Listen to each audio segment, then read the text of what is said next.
back on the Zero Hour. I, as always, am your host, Richard RJ Eskow. And now for some news updates on the tragic state of our planet. I always look forward to speaking to my next guest. Dharna Noor is an environmental reporter, a staff reporter for Earther, which is part of the Gizmodo galaxy of publications, I guess. And she writes on the climate and on environmental issues. She wrote a piece recently which really struck my eye on kind of fracking up close and personal. So without any further ado, Dharna Noor, thanks for coming back on the program. Thanks for having me back. Always great to be here. Yeah, always good to talk to you. And let's start with this article.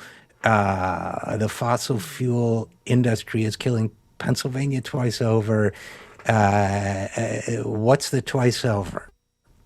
Yeah, well, the twice over is firstly with the demise of the coal industry, and now again we're seeing very similar patterns with the use of quote unquote natural gas or fossil gas, as I like to refer to it. I was lucky enough to take a trip to some of the most fracked counties of Pennsylvania. That's Washington County, Greene County, and some others, where you can really see the legacy of the coal industry and the sort of newer legacy, just like past 10, 15 years of the gas industry, and the just horrible ways that it's affecting people's lives, both in terms of, environmental degradation, public health concerns, and also, just kind of gutting the local economies. So yeah, I was lucky enough to get a pretty up close and personal look at some of this devastation. I think at one point in the piece you described standing over a graveyard where probably, almost certainly, some of the people buried there were coal miners. Who knows? Maybe they, had health problems as a result. And then behind you, there's a sort of fracking complex. Am I recalling correctly? That's right. It was a graveyard that's just in front of the largest or one of the largest coal processing plants in the entire country, which is fed by the largest underground mine in the country. And I'm told by organizers and by locals there that when this coal compressor plant was actually built, they moved bodies from this graveyard that's been there for like a century in order to build this coal compressor plant. So I'm kind of standing there marveling at this absurd, just awful scene. The bodies in the ground with the graveyard, the bodies obviously of ancient beings that are being burned in this coal plant. And then, the organizer that I was with told me to turn around and take a look behind me. And there behind me was a frack pad, just more of this devastation. I feel like we should quit our jobs and write a horror movie about that, number one. But number two, it is a horror movie, right? Because you're talking about, sort of a double devastation of the land. And what I've seen coal operations up close, but what does a fracking site look like when you're right up next to it? Well, so this was, I was across a hill from this frack pad, but we saw quite a bit of, sort of drilling rigs, the pads, which is the sort of infrastructure they use to drill into the ground. And honestly, it just kind of looks mostly like any other kind of industrial, sort of material. Like you have the rigs, these big steel things that have these drills attached to them that go into the ground. There's obviously lots of like fences and signs that say to keep away and everything. But when they're not operational, they kind of just almost blend into the landscape, I think, if you spend enough time around them. The problems start, I guess, when they are in operation, and then things can get really, really loud. They, can become a bit of a mess. And in a place like southwestern Pennsylvania, that happens all the time. Yeah, and for those who might not know, who may have heard the word but don't know exactly what it is, briefly, what is fracking? Yeah, good question. So fracking is the shorter term for a hydraulic fracturing, which is a method that the gas industry uses to get gas from deep under the ground. So gas is actually not anything particularly new. For decades, we've been using so-called conventional wells, which go, some 100 feet or whatever into the ground, pull up some gas, maybe enough to power a couple of homes. Fracking goes miles into the earth, and allows the gas industry to mine from shale and other rock formations that are deep under the ground. And obviously, when you're going that much deeper into the earth, you're causing a lot more devastation that often can't be undone.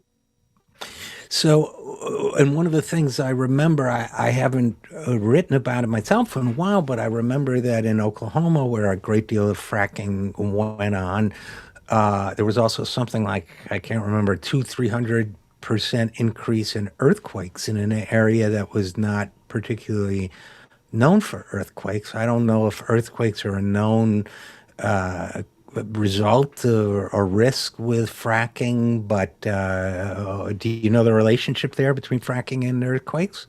Yeah, it's a great question, and certainly there's some sort of now scientists are beginning to study the links between the fracking industry and earthquakes, and intuitively, it makes sense. You're kind of destroying the bedrock of the ground that all of us live on, so it makes sense. But this is something that's actually really common in this industry because it's fairly new. It's been around for but a lot less long, obviously, than something like oil or coal. There's lots and lots of new sort of horrible effects that people are learning more and more about all the time. So recently, for instance, there's been a lot of research in these counties in southwestern Pennsylvania into the radioactive effects of fracking wastewater, which they call brine, or even sometimes just water, fracking water.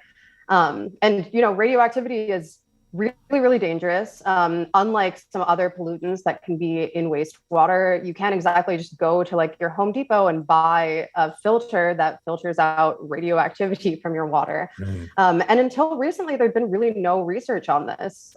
So yes, absolutely. I think that there's going to be lots and lots of new sort of awful effects of this that kind of come out year after year. And in your article, you talk, for example, about the son of an activist there who has been plagued by rashes and nosebleeds, which his mom suspects covered with are connected with fracking chemicals in the water, and another one, a retired school teacher who doesn't want to grow garden vegetables anymore because she won't eat it. She's not doesn't feel it's safe to eat anything from her own land. And that woman, Rose Friend, it seems to me her family's story is the kind of is sort of a paradigm for what areas like this part of Pennsylvania and other parts of the country, West Virginia, other parts have gone through, which is there aren't a lot of ways to make money, right? And you write that for decades, this woman's relatives had powered the house with gas from a local conventional well. In exchange for letting them run a gas line across their family land, they got fuel for free. So, and from there, there was new technology. This was, I guess, a conventional well. The new technology offer came in. So these companies, whether it's the coal companies in the past or the companies that are doing fracking now, these companies go to parts of the country where there may be very little work. And I would imagine it's hard to say no to them based on what might feel abstract. Well, it might do something to your land. In 30 years, you might not be able to grow a garden or whatever when you're trying to make ends meet, and it's hard. I would think their offers are extremely tempting, wouldn't you? Yeah, absolutely. And I think that part of the other reason that so many people sign these sorts of agreements is first of all, there's really not a lot of transparency. The regulatory system is very, very geared there and really, all over the US in favor of fossil fuel companies. And the fossil fuel industry is really, really good, as we know, at pitting people against each other, at, greenwashing its own image. So, some other stories that I heard were of folks who would say, this gas company sort of came to my house, asked if I would allow them to drill on my property, or put a wastewater well or something like this on my property. And I'd say, I have to think about it. I don't think that I'm comfortable with that. And they'd say things like, oh, well, if you don't say yes, you might want to talk to your neighbor across the street because your neighbor already said yes. And essentially, we're going to be putting it near your house anyway. So I think that there's a certain sense, and you can't, and it's true. There's a certain sense there that the fracking industry is going to get away with whatever it's doing, no matter whether or not they have your consent. So I think that for many people, it's like, I may as well get the small amount of money that I can from this operation, including folks, of course, who would rather that pretty much any other industry was around.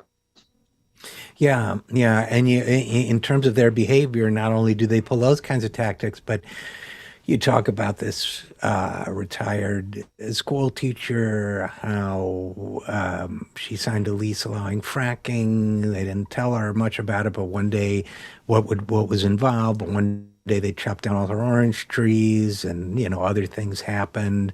Her daughter called local officials to remind them that there had been remains of an indigenous person on the property 80 years ago, trying to put a historical lock on it based on it having been a burial ground.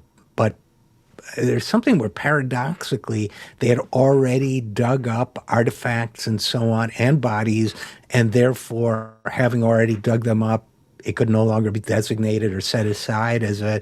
Am I getting that story basically right? Because I think it's important. Yeah, it's a little confusing, and that's basically it. Essentially, this woman explained to us that something like 80 years ago, her uncle, this land has been in this family's sort of name for a century, and 80 years ago, her uncle was out on the land and found the remains of a Native American man when he was digging, actually, I believe, to plant. Um, and after he found this burial site, this kind of sacred ground, the family called the authorities and said, that this is a site where there might be a lot of history. It's important that we preserve this. Some of these family members say that they actually have some indigenous lineage, so it's something that's really close to their hearts in particular. And as sort of in a moment of trying to stop the fracking industry from destroying their land, a woman who's a member of this family, the daughter of Rose's friend, actually, sort of remembered that this was part of the history of this land. So she put out a call to local archaeologists and said, if we can just find some proof that this is sacred land, that they'd be building on a burial ground, maybe we can put a stop to this. We can save, this history and the property for our own health at the same time. And archaeologists did come. There's news articles where archaeologists from local schools actually did come and try to excavate the land. And then she got a call from, I believe, from a marketing agency that was working with EQT, the fracking firm that was working on her site, that basically said, look, we took your concerns about the potential burial ground on this site seriously. And we actually found some remains. In fact, you can have some of them in your house because they're technically your property. But just so you know, the local laws have a bit of a loophole where, because of the size of this property, there's nothing about it being a historical site. There's nothing about it being a sacred burial ground that would force us to stop doing our work. So, they removed, who knows if they removed all of the artifacts that they found, but they did remove some of them. And some of them are in local museums, et cetera, or with local schools.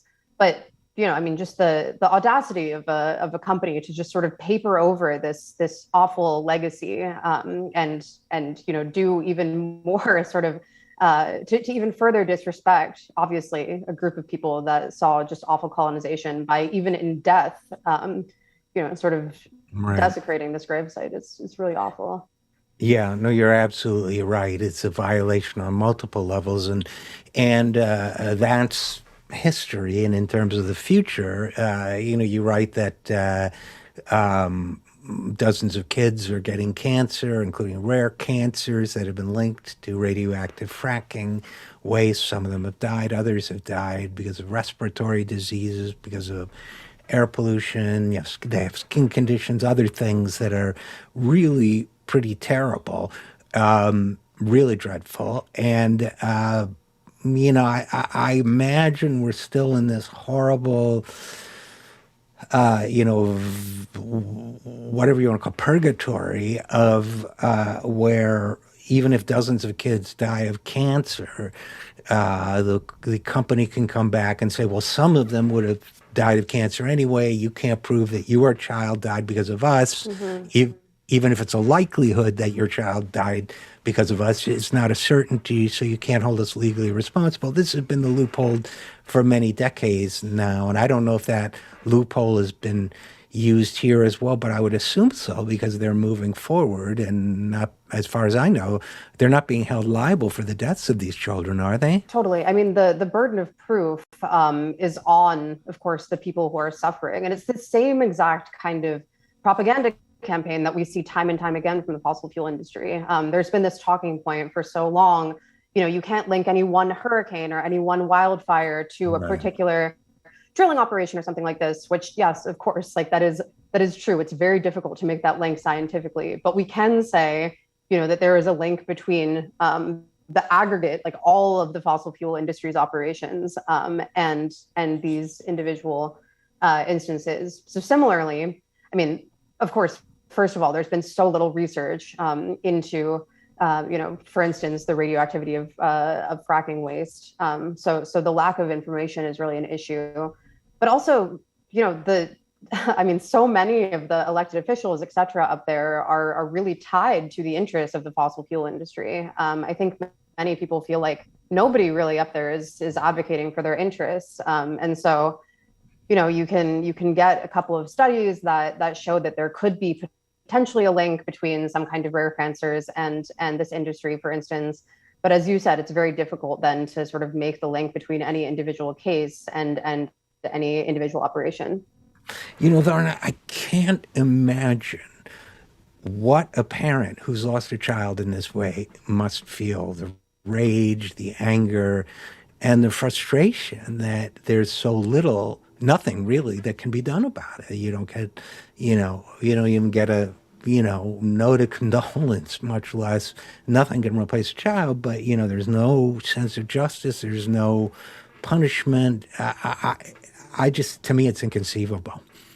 I absolutely agree, completely. And then, I mean, of course, to add insult to injury, these industries are often like the biggest tax breaks or the biggest tax bases for the towns that people are suffering in. So, while the fossil fuel industry is responsible for some of the worst things that could possibly happen to a person, the worst things a person could endure, their interests are still in some ways tied up with those very companies. I mean, we heard stories in Pennsylvania of rec centers and schools and all of these sort of bedrocks, no pun intended, bedrocks of the community that are funded by these polluting companies. And so, I think there's like kind of an idea, rightfully so, that if you just got rid of the companies and did nothing else, then people would just suffer more. And I think that there's something to that. Yeah, that's the horrible sort of hostage situation, it seems to me. And one of the reasons why your piece interested me, and again, it was in Gizmodo Earther, one of the reasons why it captured me, I guess I would say, is that, and if it's a microcosm of the planet as a whole, in a sense. It's this, it's this sort of double exploitation and excavation, the physical excavation and ruination of the earth. And when it's gone, you move on like the aliens in Independence Day. But it's also the economic hollowing out and exploitation where you sort of give people a little bit of money to hoover up everything that's healthy and growing in their land. And then, not when you leave, not only is the land devastated, but the economy is devastated too. Is it? I mean, am I reading too much into it or something? No, 100%. And it's difficult because, I mean, we heard from so many people that they don't wish that the industry was gone completely, right? Because again, like there doesn't seem to be a viable alternative at the moment, which is horrible. But if the only real economic engine of your community has been these horrible polluting industries, I think it's really important to start thinking through what the alternatives are. At the same time as we sort of, obviously we have to, for climate reasons, for sort of environmental justice reasons, for many reasons, we need to get rid of these industries completely. But yes, absolutely, it is sort of a hostage situation where the very people who are suffering at the hands of these companies are often also dependent on them in some way. And I think that this also allows the fossil fuel industry to sort of say, like, oh, the problem is always something else, right? The problem, if there's fewer jobs, is that there's too much environmental regulation or something like this. The problem is never the fossil fuel companies to themselves, as far as they're concerned, right? The problem is also always some other external factor. Yeah, and it's so frustrating. It's so, and then politicians run on a campaign of ending fracking, but then they think, well, I can't do without the votes in these places, so they backtrack on their campaign promises. I'm not naming any presidents, just that's happened time and Totally. again, and that's part of that same sort of hostage situation. It seems to me where if you could, the way to help these communities, I think, would be to get the jobs now, so that they're not dependent on this, and then politicians can keep their pledges to end fracking. These communities have something to survive on, but we haven't somehow learned that lesson yet, and it's tragic. Dharna, I wanted to ask you about another article you wrote too, if I may.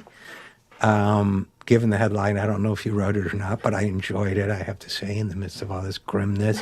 Damn it, Cole's back. Now, this feels, speaking of horror movies, this feels like, the sequel to every horror movie, Halloween 2 or, whatever. It seems, Exactly. yeah, we've been through this horror story. It seems to be ending, and then, the hand comes out of the grave or whatever, because we have, as you point out, coal was on the decline for a variety of reasons, mostly, competing sources of the energy and the cost and those types of things, as well as, to a lesser extent, I guess, environmental concerns. But all of a sudden, it's back, and I'm wondering what you think, what you conclude is behind that. Yeah, I mean, according to sort of the top experts on the subject, the answer is pretty clear. The reason that coal is making a comeback is because the price of fossil gas is really, really high right now. Fossil gas prices are, I'm sure many of viewers have seen, soaring all over the world. It's been responsible for historic high energy prices and heating prices in China and in the UK. People are preparing for a really, really difficult winter here in the US as well. And this is what happens when you let essentially the quote unquote free market account for how we all get our energy. The market's not being favorable to coal. Okay, then we'll move away from coal and we'll move to something that we're saying is less polluting, fossil gas. And then as soon as that becomes more expensive due to the sort of whims of, again, the market, we move right back to the most polluting fossil fuel that there is, to coal.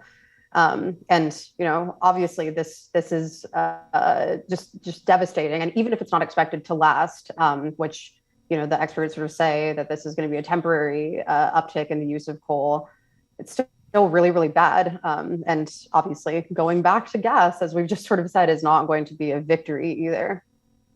Yeah, it's well. First of all, it seems to me that however long we're quote unquote going back to coal for, that whenever you kind of give a resurgence of false hopes to the communities that depend on this industry, it's going to strengthen their resolve when it comes to not participating and adapting. And for that matter, for the country as a whole and for the world as a whole, that people think, well, there's still a market for it, that, we shouldn't be making our decisions based on market, but governments do, and that therefore they'll continue to, they'll slow any thoughts they had about clamping down on coal. But what you describe really, to me, gets to the heart of the issue, Dharna, which is, it's really not. I'm reminded for some reason what popped into my head was when the president of Colombia said about the drug dealers in his country, the only law that they obey is the law of supply and demand. And Exactly. it seems, right? It seems to me that the real story here is that we still are using fossil fuels of various kinds and overusing them. We're not using mass transportation. We're not even heating our homes and buildings effectively. Where our offices are these glass energy, eating monstrosities whose windows don't even open. I mean, we could go down a million lists of things. We all want everything overnight from Amazon, which means, more vehicles on the road. You and I could probably sit here and list 2 dozen things off the top of our bat, but we're not really, it seems to me, changing any of them. And it seems to me that while it's horrible to see coal coming back because it's so conspicuously dirty. I mean, I remember being in Eastern and Central Europe during before and during the changeover from communism. In some places, you would see, for example, in Albania, rural areas, you would see Kosovo, places like you would just see these giant power plants belching out black smoke. There's just something so conspicuously dirty about coal. But I think your point is that they're all to a greater or lesser extent polluting, and that the problem is we just depend too much on them and we use too much on them. I don't want to put words in your mouth, but that's my sense. Is that correct? Totally. And on the point of, it's certainly true that the only rules that these, providers are listening to are the laws of supply and demand, certainly not the rules of planetary survival or whatever you want to call it. But obviously, like that law of supply and demand is not in reality. I mean, it wouldn't be good for this to be completely left up to some like ideal free market. That would be bad. But what we have, I think, is in some ways even worse than that, which is that the demand is sort of stoked by these huge, like billions and billions of dollars of fossil fuel subsidies that countries pour into these companies year over year. And we hear this myth so often that we can just leave, the transition away from all of these polluting fuel sources up to market forces, that capitalism will just take care of it. We'll hear that, for instance, we should be happy because renewables are cheaper, and that means that the market will just, sort of naturally shift towards renewable energy. But I think that what we're seeing here is like the the people who are running, if there's profit motives in this system, if the people who are running our energy system are able to, try to save money and make profits for themselves, for their shareholders, they're always going to pick the thing that is the most cost effective. And right now, the most cost effective thing, by and large, because of these subsidies and implicit, explicit subsidies, et cetera, are fossil fuels.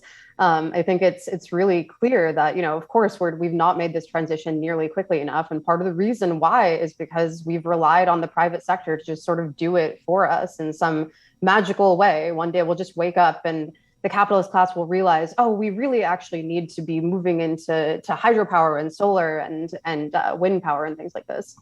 And now the latest thing I hear, Dharna, is that the climate provisions in the Build Back Better bill, and of course, changing day by day, so it may be different by the time we hear this, but that the climate provisions, which to me were good, but strongly inadequate to the scale of the crisis, are being stripped out more or less altogether in return for, and again, this is just talk, but in return for maybe returning to the concept of cap and trade, the idea that there would be taxes on carbon emissions and that type of thing, which it strikes me that our government, other governments record with on collecting taxes from large, powerful corporations has been less than stellar. And that somehow, I don't know. I mean, I know a lot of people love the idea, but it seems to me, and I don't know if you have any opinions on it, but it seems to me that's not going to address the crisis we're talking about.